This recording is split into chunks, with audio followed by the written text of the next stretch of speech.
So I want to also tell you that what I witnessed when I visited Gaza is that teenagers, they become adults very fast. What do I mean by that? 12-year-old, 13-year-old, 14-year-old, 15-year-old, because there is no other male in the household. They take the mantle of leadership in their homes. They start working. They bring money into their homes by doing odd jobs. And these children are deprived of their childhood. Can you imagine a 13-year-old, 14-year-old, 15-year-old over here is into school and into video games and into movies and going out with friends and family members, spending an evening in McDonald's, spending an evening in Burger King, or going to a nice place to eat with their families. This is the life of a typical 13-year-old or 15-year-old child. But in Gaza, especially in Gaza, these 13, 14, 15-year-old, they take the mantle of leadership and they're deprived of their childhood. The total population of Gaza is 2.4 million. And I want to tell you that the geographical area of Gaza is 360 square kilometers. And from north to south, it is 35 square kilometers. And the width is anywhere between 5 to 15 miles. So on an average, you can say the width is 7 kilometers. And 30% of the land in Gaza is known as buffer zone. That means you cannot even put your foot, not even an insect can walk on that buffer zone. So that leaves only 255 square kilometers for 2.4 million people.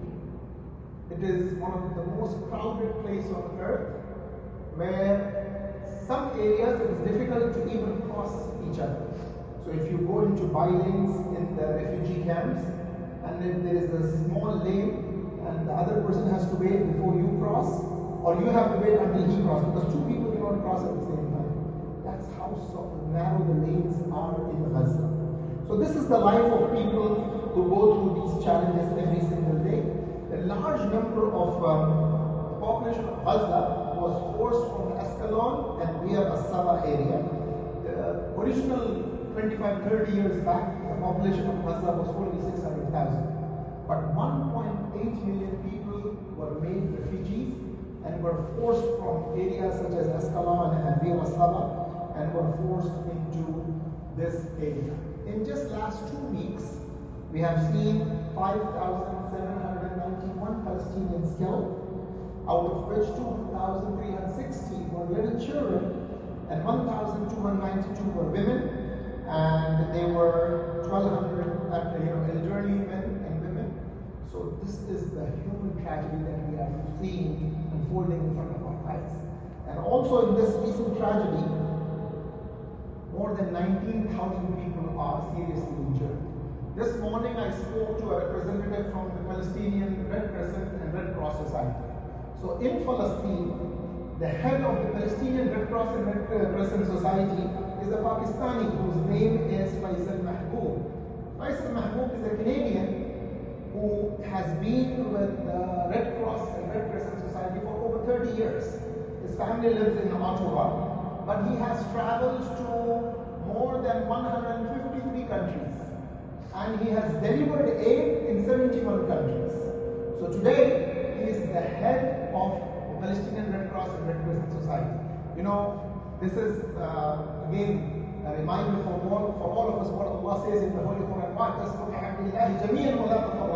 Hold on to the rope of Allah subhanahu wa ta'ala tightly and do not bring divisions among yourself. The Prophet of Allah said, O servants of Allah, be brethren to each other. This is a beautiful example of unity where a Pakistani Canadian is serving in a country where